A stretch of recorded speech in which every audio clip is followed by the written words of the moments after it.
안녕하십니까. 바로 보는 TV 옹부줌의 성유미입니다. 지난주 연합뉴스TV에서는 일본 크루즈선에 탑승했던 우리 국민 일부가 입국했다는 소식과 이명박 전 대통령이 항소심에서 징역 17년을 선고받고 다시 구속 수감됐다는 소식 등을 신속하게 보도해드렸는데요. 오늘 연합뉴스TV를 말한다 시간에서는 뉴스 1번지, 출발 640, 뉴스 리뷰 등을 중심으로 김홍태 시청자 평가원이 모니터한 내용을 전해드리겠습니다.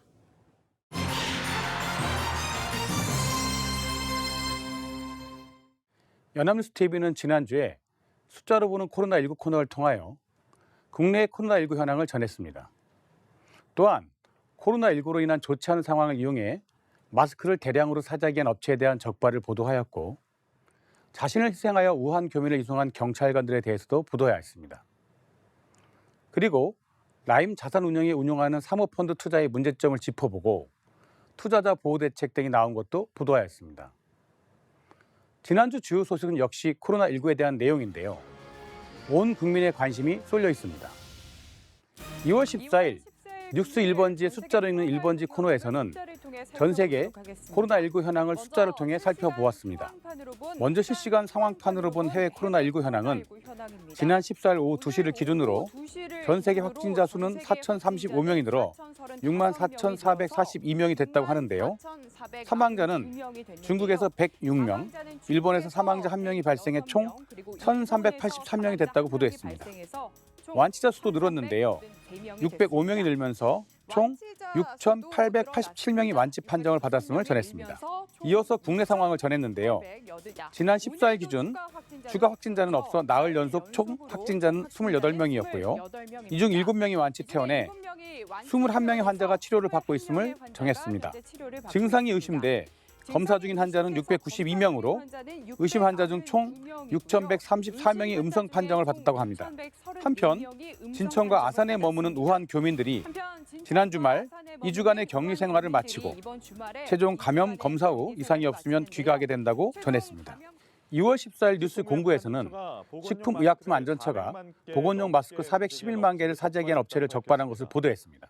식약처에 따르면 이 업체는 올해 1월 1일부터 지난 10일까지 마스크를 집중적으로 사들여 국내 하루 최대 생산량 1,000만 개의 41%인 411만 개, 시가 약 73억 원 상당을 보관하고 있었다고 하는데요. 식약처는 추가 조사 후 이 업체를 물가안전법 위반 혐의로 고발할 방침임을 보도했습니다. 2월 14일 출발 640에서는 가족들의 만류도 뿌리치고 우한 교민들의 호송 임무에 자원한 경찰관들이 지금 격리시설에 머물고 있는데요. 당연한 일을 했을 뿐이라며 쑥스러워하는 숨은 영웅들과 나눈 이야기를 전했습니다. 아이들의 영상 편지에도 불구하고 한동안 아빠는 집에 들어가지 못한다고 합니다. 방호복을 입은 채 운전석에 앉은 새 아기의 아빠 최용훈 경장의 사례인데요. 우한 교민들을 안전한 곳으로 옮기고 임무를 함께 수행한 다른 경찰관들과 잠시 격리 중이기 때문입니다. 주위의 우려 속에 쉽지 않은 결정이었다고 합니다. 해당 보도는 안병춘 충북 정원경찰서 경위, 한진수 서울 강동경찰서 경사, 최용훈 서울 금천경찰서 경장 등 우한 교민 호송 임무에 지원한 경찰관들의 소감과 함께 코로나19에 대한 혹시나 하는 우려까지 털어내려면 아직 집으로 돌아가기까지 시간이 더 필요하다는 상황을 전해주었습니다. 이 보도들은 현재 우리나라뿐 아니라 전 세계에 퍼진 코로나19에 대한 보도인데요. 감염병으로부터 국민 건강을 보호하는 것이 가장 큰 과제이고요. 경제활동도 위축되고 있어서 이를 해결하는 것도 또 다른 과제입니다. 따라서 온 나라가 코로나19에서 비롯된 여러 문제 해결에 온 힘을 쏟고 있는 상황입니다. 코로나19 현황 대하여 연합뉴스TV는 특히 숫자로 읽는 1번지 등의 코너를 통해 국내의 상황을 자세하게 보여주고 있어 시청자들이 정확한 정보를 신속하게 접할 수 있었습니다. 이러한 상황에서도 자기의 경제적 이익만을 위해 보건용 마스크를 411만 개를 사재기한 업체를 식약처가 적발한 것을 보도했는데요. 국가적 위기 상황에서 사재기를 하는 모습에 대해서는 단호한 조치가 요구된다는 멘트가 필요해 보였습니다. 또한 가족들의 걱정에도 불구하고 우한 교민들의 호송 임무에 자원한 경찰관들이 지금 격리시설에 머물고 있는 모습에 대해서도 보도했는데요. 우리 단합된 힘을 보여주는 좋은 보도였습니다. 힘든 상황에서도 이와 같은 희생정신과 국민들의 단합된 노력이 있다면 얼마든지 이를 이겨나갈 수 있다는 좋은 예를 보여준 보도였습니다. 지난주에는 금융당국이 최근 계속적으로 문제가 되고 있는 라임 자산운용의 사모펀드에 대한 투자자 보호 대책을 내놓았다는 보도가 있었습니다. 2월 14일 뉴스 리뷰에서는 라임 자산운용이 운영하는 사모펀드에 투자한 사람들이 원금을 날릴 처지에 놓여서 금융당국이 뒤늦게 사모펀드 투자자 보호 대책을 내놨다고 보도했습니다. 기자는 설립된 지 8년이 안 된 라임 자산운용이 운영하다가 환매가 중단된 1조 6,700억 원 규모의 펀드는 비공개로 자금을 모아 운영하는 사모펀드였으며 펀드 회계 실사 결과 모펀드 2개 가운데 1조 원짜리 수익률이 반토막 났음을 전했습니다. 그나마 남은 자산도 증권사들이 대출금 회수를 내세워 먼저 가져가면 일반 투자자들은 한 푼도 건지지 못할 상황임도 전했습니다. 이런 일이 생길 이유로 사모사채나 전환사채처럼 당장 시장에서 매매가 어려운 비유동성 자산에 투자해놓고 고객이 아무 때나 투자금을 회수할 수 있는 개방형으로 구조를 짠 게 화근이라면서 고객들의 환매 요청 속에 자산은 바로 팔리지 않아 유동성 위기가 불거진 거라고 전했습니다. 금융당국이 사모펀드 실태를 점검한 결과 다른 펀드에서도 이런 위험이 감지됐음도 전했습니다. 금융위원회 자본시장 정책관은 일부 운용사 일부 펀드에서 유사시 펀드 유동성에 부담으로 작용할 수 있는 투자자 보호에 취약한 일부 운용 구조가 발견됐다고 전했습니다. 사정이 이렇자 금융당국은 2015년 풀어준 사모펀드 규제를 다시 옥죄기로 했다고 보도했습니다. 운용사들은 공사무 구분 없이 비유동성 자산 투자 비중이 50% 이상인 펀드는 수시 환매가 가능한 개방형이 금지되고 개방형 펀드를 운영할 때 스트레스 테스트를 거쳐 유동성 위험 비상 계획을 세워야 하는데요. 하지만 대규모 환매와 손실 사태가 빚어진 만큼 뒷북 대응이라는 비난을 피하기는 어려워 보인다고 보도했습니다. 2월 9일 일요와이드에서는 대규모 환매 중단 사태가 벌어진 라임 자산운용의 펀드 중 환매가 중단된 펀드가 전체 자산의 40% 선에 달한다고 나타났다고 전하며 금융투자협회에 따르면 지난 6일 기준 라임 자산운용의 사모펀드 260여 개의 순자산은 3조 8천여 원에 거쳤다고 전했습니다. 이는 수익률 돌려막기 의혹이 제기된 지난해 7월보다 2조 2천억 원 적고 실제 투자액보다도 2,600억 원 적은 규모라고 하는데요. 판매가 중단된 세 개 펀드의 자산이 1조 5천억 원인 것을 고려하면 현재 라임 자산운용이 운영하는 펀드 자산 중 약 40%는 판매가 중단돼 대규모 투자 손실이 현실화될 전망이라고 전했습니다. 해당 보도에서는 라임 자산운용의 판매가 중단된 펀드는 비공개 사모펀드로 모펀드 한 개는 수익률이 반토막 났음을 전하면서 비유동성 자산에 투자해놓고 개방형으로 구조를 짠 게 화근이라고 나름 명확한 분석을 보도했습니다. 금융위원회 자본시장 정책관이 투자자 보호에 취약한 일부 운영 구조가 발견된 것을 발표하면서 금융당국이 사모펀드 규제를 옥죄기로 한 것도 보도했습니다. 펀드 투자의 위험이 초래된 원인에 대하여 명확한 분석을 전한 것은 참 좋았습니다. 그리고 이에 대한 금융당국 차원의 대응 방안을 정한 것도 좋았습니다. 다만 투자 금액이 1조가 넘는 상황에서 투자자들이 큰 손실을 입을 것으로 보이는데요. 투자자들에 대한 실질적인 보호책은 무엇인지 이에 대한 언급도 있었으면 더 좋았을 것입니다. 지난주에는 경기도 수원시가 운영하는 맞벌이 부부 자녀를 돌보는 마을 단위 소규모 다함께 돌봄센터가 호평을 받고 있다는 소식이 있었습니다. 2월 14일 뉴스 투나잇에서는 맞벌이를 하거나 가자녀를 둔 부모들은 방학이 되면 아이들을 맡길 곳이 없어 어려움을 겪는데 경기도 수원시가 마을 단위 소규모 돌봄센터를 만들어 운영하고 있어 어린이와 부모 모두로부터 호평받고 있음을 전했습니다. 기자는 아이들이 옹기종기 앉아 선생님 지도에 따라 그림책을 보며 공부하고 수업이 끝나자 친구들과 게임을 하고 맛있는 간식도 먹는다고 전하면서 방학을 맞아 맞벌이나 다자녀 가정의 아이들이 수원시가 개설한 돌봄센터에서 보호받고 있는데요. 마땅히 갈 곳도 없고 끼니 해결도 난감했던 아이들이 무척 만족해야 한다고 전했습니다. 돌봄센터는 아이들이 즐겁게 참여할 수 있는 다양한 특별 프로그램을 운영하는 것은 물론 스케줄에 맞춰 학원도 보내주고 간식까지 제공하며 부모는 급식비만 내면 별도의 비용 없이 아침부터 저녁까지 자녀를 안심하고 맡길 수 있다는 것도 전했습니다. 학부모인 진선미 씨는 직장을 다니고 있는데 돌봄센터에서 많은 케어를 해주니까 시간적으로 여유가 생긴다는 이용 후기를 전했는데요. 센터는 아파트 단지 내 유휴 공간을 활용해 만든 것으로 인근 지역 아이들이 편리하게 이용할 수 있다고 합니다. 조인이 다함께 돌봄센터 센터장이 지역 아동센터와 다함께 돌봄센터의 차이점에 대해서도 말해주었는데요. 수원시는 학부모들의 반응이 좋자 2022년까지 돌봄센터를 20곳으로 대폭 확대할 계획이라고 합니다. 해당 뉴스는 수원에서 마을 단위 소규모 돌봄센터를 운영하고 있는 것을 전했는데요. 나름 짜임새 있게 운영을 하다 보니 아이들과 학부모 모두로부터 호응을 얻는 듯 보였습니다. 맞벌이 부부가 자녀의 방학 기간에 자녀를 보살피기 쉽지 않았을 텐데요. 실질적인 도움을 주는 센터가 운영되고 있고 장차 대폭 확대할 것이라는 소식은 앞으로 다른 지자체에서도 비슷한 제도 마련에 도움을 줄 수 있는 의미 있는 보도였습니다.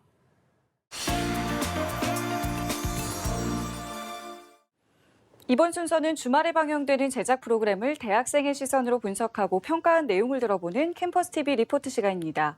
이번 주는 서울여자대학교 도거동문학과의 오지윤 학생 나와 있습니다. 안녕하세요. 안녕하세요. 자, 지난주에 어떤 프로그램 모니터하셨죠?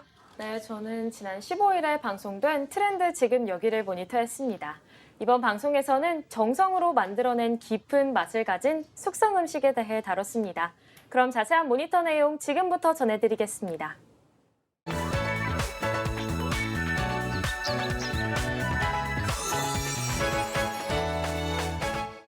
방송은 장담글 준비를 하는 사찰의 모습으로 시작합니다. 세종특별시에 있는 영평사에서는 정월대보름 전후에 장을 담그는 연례 행사가 있다는데요. 예로부터 정월장은 맛이 깊기로 유명한데요. 별다른 조미료를 사용하지 않는 사찰에서는 장 담그기가 곧 1년 농사라고 합니다. 장 담그는 건 그야말로 1년 농사. 특히 모든 장을 담글 때 죽염을 기본으로 사용한다는데요. 죽염을 기본으로 해서 직접 만든다는데요. 죽염을 사용하면 단맛과 감칠맛이 살아난다고 합니다. 예, 소금이 이 죽염이 제일 중요하죠. 800도의 불에 여러 번 구워 죽염을 만들어내는 과정을 보면서 맛의 비결이 정성과 인내인 것 같다는 생각이 들었습니다. 좋은 성분만 남게 된다는데요. 정성스레 메주를 빚어내는 모습도 볼 수 있었는데요. 메주 빚기가 한창입니다. 못생김의 대명사인 메주지만 만들 때에는 정성스럽고 예쁘게 빚어내야 한다고 합니다. 갖고 만들어야 뜰 때 먼지도 하나도 안 들어가고 맛있게 잘 떠요. 메주 숙성의 핵심은 바로 지푸라기인데요. 가장 중요한 것은 바로 이 지푸라기입니다. 밀집, 보리집은 안 되고 꼭 볏짚을 사용해야 한다고 합니다. 볏짚은 메주의 습기가 올라오는 걸 잡아주는 역할과 발효를 돕는 역할을 한다고 하는데요. 예, 이게 미지에 이제 습 올라오는 걸 그걸 다 같은 지푸라기가 아니라 특별히 볏짚을 사용해야 한다는 사실을 처음 알게 됐습니다. 살살 이걸 껴줘야 발효가 잘 돼요. 본격적으로 장을 만들기 전 장 정제수를 만든다고 하는데요. 이 과정은 꼭 스님의 손을 거친다고 합니다. 짜면 된장도 맛이 없고 간장도 맛이 없고 죽염으로 정제수를 만든 후 계란을 띄워 농도를 확인하는 모습에서 그 지혜를 엿볼 수 있었습니다. 이 계란을 넣어서 농도를 측정하는 겁니다. 항아리 속에 메주를 담고 하루 숙성시킨 죽염수를 부은 후 숯, 고추, 대추를 넣어 장을 만든다는데요. 숯과 고추에는 장이 잘 되길 바라는 마음이 담겨 있습니다. 숯과 고추, 대추는 잡균을 흡수하고 삿된 것을 막아주기 위해 넣는다는 설명이 인상적이었습니다. 대추는 붉은색이잖아요. 이어서 숙성고기가 나옵니다. 드라이 에이징이라는 건식 숙성을 통해 감칠맛과 부드러운 육질을 자랑한다는데요. 일명 드라이 에이징이라고 하는데요. 숙성을 하면 고기에서 치즈향, 우유향이 난다고 합니다. 고기가 상한 것처럼 보이는 하얀 곰팡이는 박테리아의 침입을 막아주고 고기가 마르지 않은 채 숙성될 수 있도록 한다는데요. 그리고 습도를 유지하게끔 해서 고기가 너무 마르지 않으면서도 이뿐 아니라 안심의 경우 누룩가루를 발라 숙성시키기도 한다는 걸 보고 고기 숙성이 참 복잡하고 어려운 과정 같다는 생각이 들었습니다. 안심은 다른 부위보다 숙성 기간이 짧기 때문에 누룩가루를 촉매제로 이용하는 건데요. 숙성 고기는 숙성 과정에서 단백질이 분해되면서 독특한 맛과 향을 낸다고 하는데요. 비롯한 다양한 성분들이 독특한 맛과 향을 냅니다. 이 고기가 손님상에 나가기 전에는 꼭 거쳐야 할 과정이 있다고 합니다. 바로 바짝 마른 표면과 곰팡이 부분을 모두 제거하는 것이라는데요. 겉면의 질감이 육포처럼 질길 수 있기 때문에 안쪽 부분만 제공한다는데 따라서 숙성 이후에는 원래 고기의 40에서 60%만 고객상으로 나간다고 합니다. 지난한 과정을 거쳐 먹는 숙성 고기여서 그런지 고객들이 맛에 대만족하는 모습을 보면서 이 방송을 통해 숙성 고기에 대해 많은 사람들이 관심을 갖게 될 것 같다는 생각이 들었습니다. 소고기를 어찌 사랑하지 않을 수가 있을까요? 마지막 숙성 음식을 만나기 위해 전라남도 강진으로 갔는데요. 숙성 음식하면 빼놓을 수 없는 전라도인데요. 숙성 음식 재료는 바로 민물새우 일종인 토화였습니다. 새우하. 토하는 예로부터 토화는 1급수에만 사는 새우라 인적이 드문 깊은 산꼭대기에 토화 서식지를 조성했다고 합니다. 서식지를 만들어 키우고 있는데요. 토화를 잡는 방법이 참 특별했는데요. 역시 특별하다는데요. 동백나무 가지를 잘라 엮은 후 토화즙을 만들어 물속에 넣으면 토화들이 민물고기를 피해 동백잎 사이로 모여든다고 합니다. 집을 사장님이 10년을 연구한 방법이라니 무척 놀라웠습니다. 근데 그걸 그렇게 쉽게 말씀하세요. 넣어두면 산 좋고 물 좋은 강진은 예로부터 토화 주산지라고 하는데요. 많이 잡히는 거 봐요. 토화가 아무 데서나 나지 않다 보니 그 몸값이 귀하다고 합니다. 10배 이상 가격 차이가 나는 거죠. 그러니까 잡은 토화를 물에 깨끗이 헹궈 천일염으로 염장을 한 후 3개월가량 숙성시킨다고 하는데요. 숙성시켜야 한답니다. 염장하는 과정에서 토화가 빨갛게 변하며 소화가 잘 되는 성분까지 나온다고 합니다. 이렇게 소화가 잘 되는 찹쌀밥에 갖은 양념, 염장된 토화를 넣어 버무리면 토화젓이 된다고 하는데요. 찹쌀밥을 넣고 토하 특유의 흙냄새를 없애기 위해 찹쌀밥이 삭혀지는 과정에서 풍미가 더욱 깊어진다고 합니다. 숙성도 잘 되고 풍미도 한층 깊어진다는데요. 토하젓. 잘 숙성된 토화를 활용한 한상으로 식사하는 모습에 절로 군침이 돌았습니다. 못지않은 토하젓 밥상이 차려졌습니다. 네, 모니터한 내용 함께 봤는데요. 오지윤 학생은 트렌드 지금 여기에서 어떤 부분이 가장 인상 깊었었나요? 네, 저는 토화젓을 만들기 위해 토화를 잡는 모습이 가장 인상 깊었습니다. 동백나무를 엮어서 토화즙을 만들고 이 즙에 숨은 토화를 건져낸다는 방식은 어디서도 들어본 적이 없었는데요. 숙성 음식을 만들어내는 과정부터 원재료를 준비하는 과정까지 정성이 닿지 않은 곳이 없다는 생각이 들었습니다. 네, 알겠습니다. 지금까지 서울여자대학교 도거동문학과의 오지윤 학생이었습니다. 오늘 말씀 고맙습니다. 감사합니다.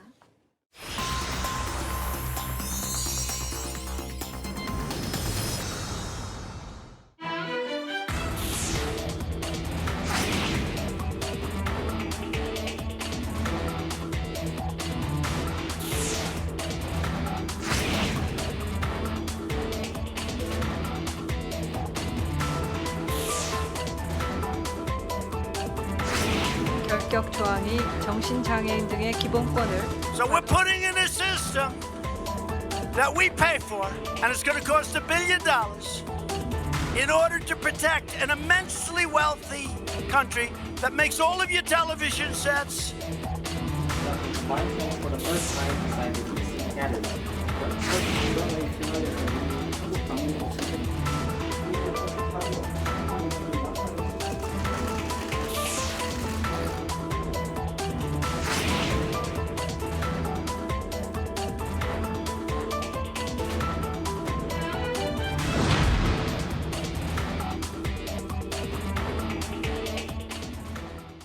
미국이 내년도 국방 예산에 사드 기지 공사비로 약 580억 원을 책정했습니다.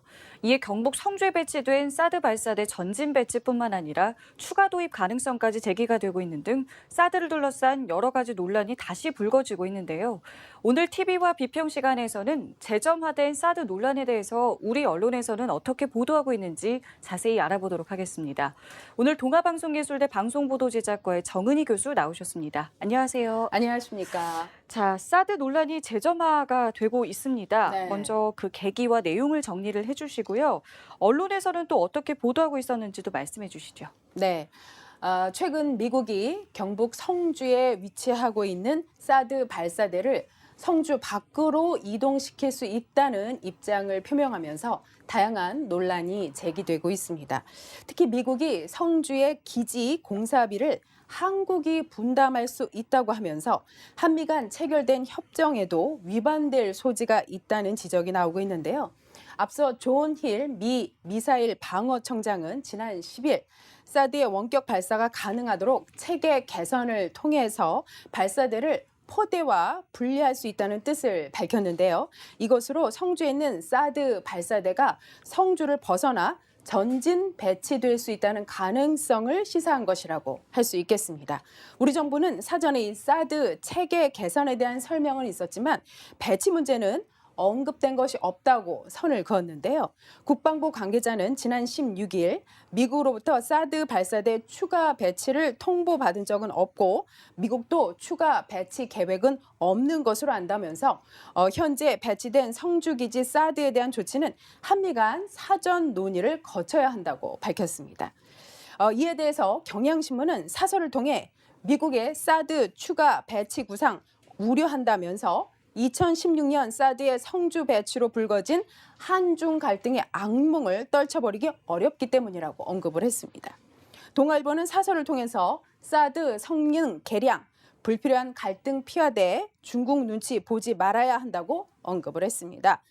서울신문은 사드 추가 배치도 비용 전담도 안 된다라고 하면서 사실상 사드 추가 배치와 같은 효력을 내는 이 방안이 현실화된다면 중국과 러시아에서는 동북아 안보 지형의 중대한 변화로 받아들일 수밖에 없다고 강조를 했습니다. 한국일보는 동맹국 부담 가중시키는 미 사드 추가 배치 구상이라는 사설에서 우리 정보로서는 참으로 난감할 수밖에 없다면서 미국의 사드 추가 발사대 설치를 추진한다면 비용은 한국이 부담하는 방식이 될 가능성이 크다고 언급을 했습니다. 언론은 이 중국, 북한과의 관계에 대해서 우려를 표명을 했고 방위비 협상 문제도 크다고 강조하고 있습니다. 네, 상황이 이렇다 보니까 운영에 관한 부분이라던가 비용에 관한 부분까지도 네. 지금 다양한 이야기가 나오고 있는데 여기에 대해서 현재 언론은 어떻게 보도를 하고 있었습니까? 네, 말씀하셨다시피 미 육군의 2021년도 예산 비용 문제는 성주 사드 기지 개발 비용으로 4,900만 달러, 그러니까 우리 돈으로 580억 원 정도를 책정을 했습니다. 미 육군은 주둔국이 자금을 댈 가능성에 대해서 언급을 했는데요. 현재 소파, 그러니까 주한 미군 지휘협정에는 한국이 주한 미군의 이 기반 시설과 부지를 제공을 하고 주둔비는 전적으로 미국이 분담한다는 내용이 있습니다. 우리 국방부는 미국의 요구사항 중 기반 시설에 해당하는 것은 소파의 원칙에 따르겠다는 입장입니다. 새로운 기지의 건설비 등 한국이 분담하지 않도록 되어 있는 예산을 미국 측이 압박할 경우 이 소파 위반 소지가 다분하다는 해석이 나오고 있는데요. 방위비 분담금에서 군사 건설비로 관련 예산이 전용될 수 있는지 명확하게 따져봐야 한다는 것입니다. 또 강경화 외교부 장관은 18일 국회에서 열린 외교통일위원회 전체 회의에 참석을 해서 미국이 사드 기지 공사 비용을 한미 방위비 분담금 협상 과정에서 압박하도록 활용할 수 있다는 해석에 대해서 방위비 협상 과정에서 논의된 바 없다라고 밝혔습니다. 한겨레는 우려스러운 미국의 사드 업그레이드 계획이라는 사설에서 미국은 내년 국방 예산에 성주 사드 부지 공사비로 580억 원을 배정을 하고 이 돈을 한국의 방위비 분담금에서 가져다 쓰는 방안을 검토 중인 것으로 확인됐다고 보도를 했습니다. 우리 국방부에서 그동안 사드 배치 비용은 미국이 부담을 하고 한국은 부지와 기반 시설을 제공한다고 밝혀왔고 또 정부는 미국이 이 문제를 방위비 분담금 협상에 압박하도록 쓰지 않도록 확고한 원칙을 세워서 대응해야 한다고 강조했습니다. 중앙일보는 미 국방부 내년 예산서 사드 기지 비용 580억 한국이 낼 것이라는 보도를 통해서 방위비 분담금 특별 협상을 진행 중으로 협상이 타결되기도 전에 미국 국방부가 한국 정부가 부담할 비용을 한국 측의 상의도 없이 예산안에 포함시킨 것은 매우 이례적이다라고 보도를 하고 있습니다. 미국은 트럼프 정부가 들어서면서 이 총액은 물론이고요. 세부 내역에서도 방위비 분담금 협상으로 커버하는 범위를 야금야금 늘려가고 있다라고 언급을 하고 있습니다. 결국 큰 틀에서 분담을 거듭 강조하고 있는 미국의 입장으로 볼 때 미국이 한미 방위비 협상에서 사드 관련 비용을 더 내라고 압박할 가능성도 있어 보인다는 것이 우리 언론의 분석입니다.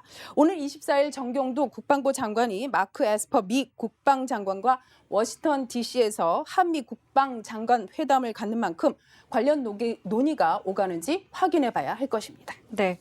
가정입니다만 만약에 이 사드 운용에 변화가 생기게 된다면 네. 앞으로 우리나라와 북한 또 중국의 관계에는 어떤 변화가 예상되는지 보수 진보 언론에서는 어떻게 다루고 있었나요? 네. 정부는 이 사실 사드 배치 문제로 한중 관계가 악화되자 2017년 미국의 미사일 방어 체계에 참여 또 사드 추가 배치 한미일 군사 동맹을 안 하겠다는 삼불 원칙을 천명하고 한중 관계를 가까스로 수습한 경험을 가지고 있습니다.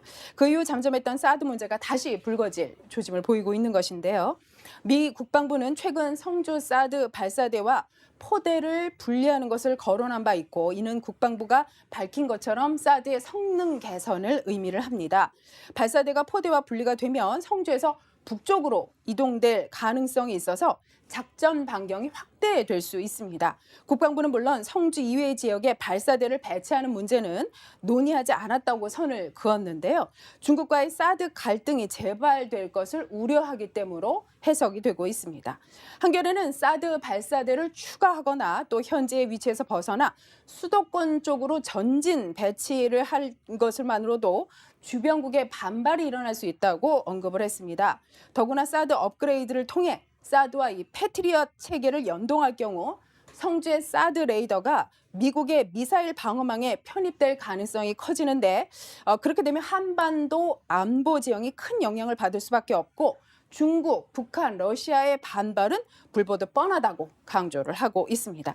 2016년 사드 전격 배치 결정 이후에 중국과의 관계에서 우리 경제는 막대한 손실을 입었다면서 정부는 미국의 사드 업그레이드 계획이 삼불 원칙을 훼손하지 않도록 쐐기를 박아야 한다고 강조를 했습니다. 조선일보는 전문가들과의 분석을 통해서 이번 사드 업그레이드 계획은 북한의 핵미사일 위협 가속화에 대한 대응책이라고 강조를 하고 중국과 러시아까지 겨냥한 다목적 포석이다라는 해석도 언급을 하고 있습니다. 사드 추가 배치 방안을 검토하는 것으로 알려진 미국이 업그레이드만으로도 실질적인 사드 추가 배치 효과를 볼 수 있다고 보도를 하고 있습니다. 이렇게 진보 언론은 중국 등 주변국과의 갈등을 우려하고 있고 보수 언론은 북한의 핵 위험에 대응하는 사드 개량을 해서라도 강경하게 나가야 한다는 의견을 보이고 있습니다. 짚어주신 대로 이게 외교 관계에도 상당한 영향을 줄 수 있기 때문에 외교력이 그 어느 때보다 중요한 시점인 것 같은데요. 네. 끝으로 이 같은 상황에서 우리 언론의 역할을 좀 짚어주시죠. 네. 항상 우리는 어떤 사태가 발생할 때마다 언론을 의지할 수밖에 없습니다. 그런 만큼 객관적인 사실을 공정하고 바르게 보도를 해서 우리가 언론을 통해서 지혜롭게 사안을 바라볼 수 있어야 하는데요. 항상 걸리는 것은 사실 프레임입니다. 언론의 공정성 그리고 독립성이 무엇보다 중요할 것입니다. 사드 문제는 국민의 안보와 안정과 직결된 문제이니만큼 지금 총선을 앞두고 매우 예민한 문제일 수밖에 없겠습니다. 국민의 불안을 가중시킬 것이 아니라 정확한 보도를 통해서 우리가 사태를 제대로 바라볼 수 있도록 해야 할 것입니다.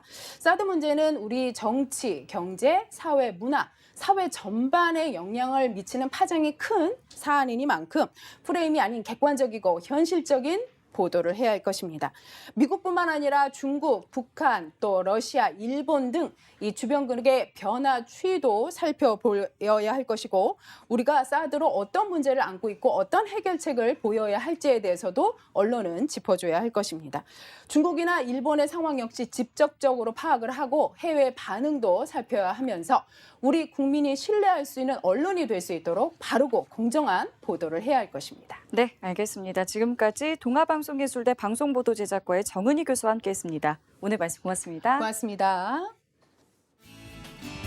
옴부즈맨 제작진은 시청자 여러분의 다양하고 소중한 의견을 기다립니다. 방송을 보고 느낀 소감을 연합뉴스TV 홈페이지 시청자 게시판이나 SNS로 보내주시기 바랍니다. 저희는 다음 주에 다시 찾아뵙겠습니다. 시청자 여러분 고맙습니다.